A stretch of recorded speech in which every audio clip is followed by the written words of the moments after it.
ये कबीर देव ही कहलाते हैं। हम इनको कबीर साहब कहते हैं। सीधा कबीर बहुत कम बोलते हैं, वैसे बोल देते हैं, लेकिन कबीर साहब बोलते हैं। वास्तव में प्रभु यही है, इसलिए कबीर देव इनका वास्तविक नाम है, इसलिए वेदों में वो कबीर नाम वर्णित है, जो प्रभु का वास्तविक नाम है।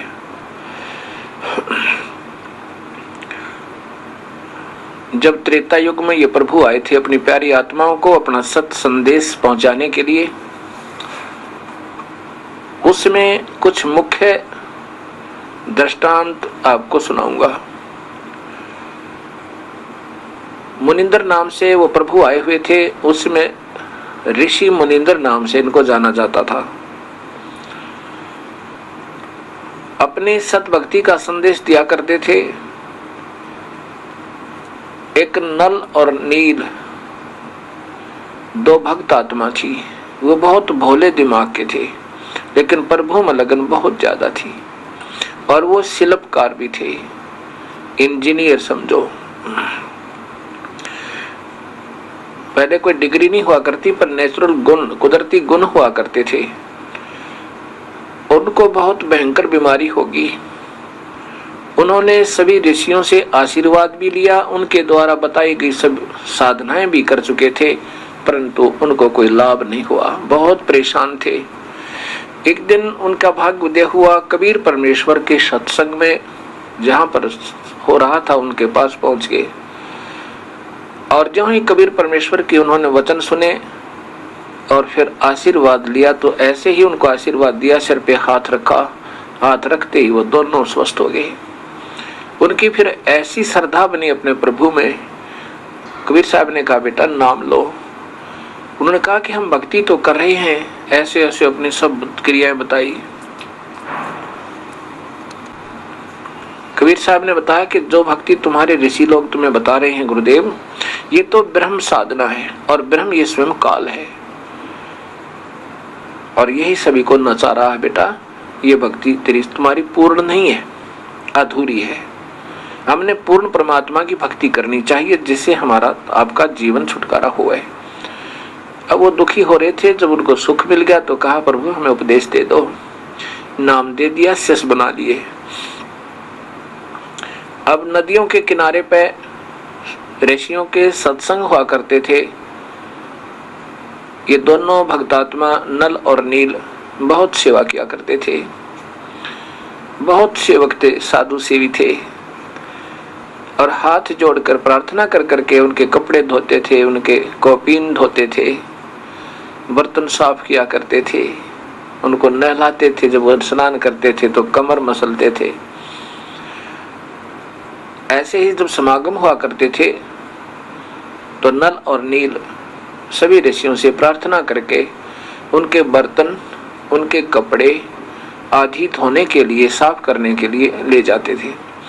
दरिया पर बैठ कर के सत्संग में सुनी हुई बातों की बहुत चर्चा करने लग जाते थे, मस्त हो जाते थे। और किसी का लोटा बह जाता था, कोई गिलास खो गया, किसी का करमंडल गया, किसी का लंगोट खो गया, किसी के धोती गुम होगी, किसी का कुर्ता गया। ऐसे वो दो दो चार चार एक दो वस्तु रोज गुम कराया करते थे। तब ऋषि लोग कहा करते थे, भाई हमारा गिलास नहीं, कोई कहता मेरी धोती नहीं है, कोई कहता मेरी करमंडल कहाँ गया जो तुम साफ करने के लिए लेकर गए थे, कोई कहता मेरा लंगोट नहीं है। वो कहते हमें तो मालूम नहीं दाता, हम तो जो लेकर गए थे जो के तो ले आए।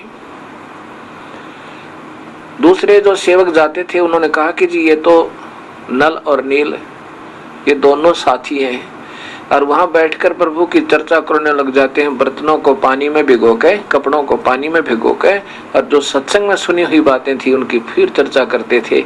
आज गुरुदेव ने ऐसा बताया, आज गुरुदेव ने ऐसी कहानी सुनाई, हो, और जी वो कपड़े बह जाते हैं, ये ध्यान नहीं देते। ऋषियों ने कहा, भाई नल और नील, भाई तुम हमारी सेवा मत करो, हम अपनी सेवा स्वयं कर लेंगे। बेटा अब हम इतनी दूर रहते हैं जंगल में, कहाँ से तुम रोजाना कुर्ता लाएंगे, कमीज लाएंगे, कहाँ से हम धोती लाएंगे, कहाँ से रोजाना लोटे गिलास कटोरी थाली लाएंगे। बेटा हम अपनी आप सेवा कर लेंगे, तुम रहने दो। रोने लग जाते थे, पैर पकड़ लेते थे, मैं हमारी सेवा ना छीनो दाता, अब के बहुत ख्यास करेंगे, नहीं गुम होने देंगे। फिर वही हालत। उन ऋषियों ने सोचा कि इन बच्चों को मना करते हैं तो इनकी आत्मा दुख पावे, ये रोते हैं, हमें पाप लगेगा अगर सेवा छीनेंगे तो। इनके गुरुदेव से प्रार्थना करते हैं वे कोई समाधान निकालेंगे। ऋषि मुनिंदर जी से कहा कि आपके ये 2 सेवक बहुत ही श्रद्धालु हैं, कोई शक नहीं, बड़ी लगाव है प्रभु में, पर हमारे लिए तो ये सिरदर्द बन गए। हम मना करते हैं, हमारी कपड़े मत धो, हमारे बर्तन साफ मत करो, क्योंकि ये ले जाते हैं 4 वस्तु, लाते हैं 2 वस्तु वापस, हमें बहुत परेशानी होती है ऋषिवर। आप इनको कहो कि हमारी सेवा ना करें, पर आपका आदेश मानेंगे ये। उधर से जब नल नील ने ये बात सुनी कि गुरुदेव बाब आदेश देंगे कि तुम सेवा मत करना, उससे पूर्व ही उनके गुरुदेव के चरणों में गिर के दोनों के दोनों याचना करते हैं, प्रभु हमारी सेवा ना छीनना, दाता कोई सजा दे देना। अब क्या हम बिल्कुल नहीं कोई वस्तु गुम करेंगे, हम नहीं करेंगे दाता। ऋषियों ने कहा जी इनके बस की बात नहीं, ये जानबूझकर नहीं गुम कर दे, ये वहां प्रभु चर्चा में लीन हो जाते हैं और फिर हमारे लिए मुसीबत हो जाती है। कबीर साहब ने कहा भाई ठीक है, खूब सेवा करो बेटा, आज के बाद तुम्हारे हाथ से कोई भी वस्तु नहीं डूबेगी, इवन स्टोन भी, पत्थर तक भी नहीं डूबेंगे और लोहा भी नहीं डूबेगा, वो तैरा करेंगे। कपड़े और बर्तन तो कहना ही क्या, सब कुछ नहीं डूबेगा तुम्हारे हाथ से, जो तुम्हारे हाथ से सप्रस हो गया।